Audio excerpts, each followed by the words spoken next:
have on the line one of my favorite lawyers in Washington, D.C., the man known as the Viceroy in Trump world, in the nation's capital. He is the founder and president of the Article 3 Project. His name is Mike Davis. Mike, thanks for joining us.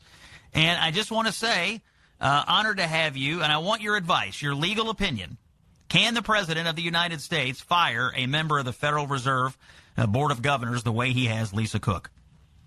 Yes, and if the President of the United States, any President of the United States, does not have the power under Article 2 of the Constitution to fire any executive branch officer in the government, then that scheme to set up that office is unconstitutional. So if the president cannot fire any of the 7 governors of the Federal Reserve Board, then the Fed is unconstitutional.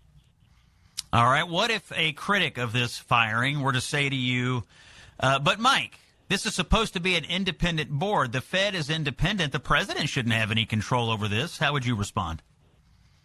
I would respond that that is a good argument if you are in Europe, but in the United States, we have the separation of powers under Article 1. Congress writes the laws. They have the legislative power under Article 2. The president executes the laws. He has all executive power, the executive power under Article 3. The courts decide cases and controversies. They have the judicial power. We cannot have a scheme where an executive branch officers, like the 7 board members on the Federal Reserve Board, are independent of the President of the United States. If he cannot fire any or all of them anytime he wants for any reason he wants, that is unconstitutional. The Federal Reserve is unconstitutional if the president cannot fire them. Now, the president has had some success in getting rid of people from the so-called independent agencies.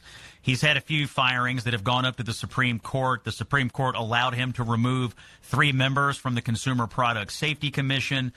And I believe that I believe they ruled he did not have to reinstate people from some labor agencies that he had taken down. So he's had some success in the courts here. Lisa Cook says she's going to sue over this. I assume it'll wind up back in front of the Supreme Court. Your prediction on which way they go? Well, Lisa Cook has bigger legal problems than that because Trump fired her for cause under the statute, separate from his Article 2 constitutional power. So he could fire her for under Article 2 because he's the president of the United States and he has all executive power. And part of having executive power means you can fire anyone you want for any reason you want at any time you want for officers. But Lisa Cook allegedly committed mortgage fraud, and it seems like they have her dead to rights. She took out mortgages, and she didn't live there, and she rented them out. And she said it was her primary residence, allegedly. And so that seems like pretty clear-cut mortgage fraud. So if she wants to fight this, I welcome it at the Article 3 Project because I have long pushed for the separation of powers, including the president's core Article 2 executive powers. Now, Mike, we got about 30 seconds left here, so short answer to this.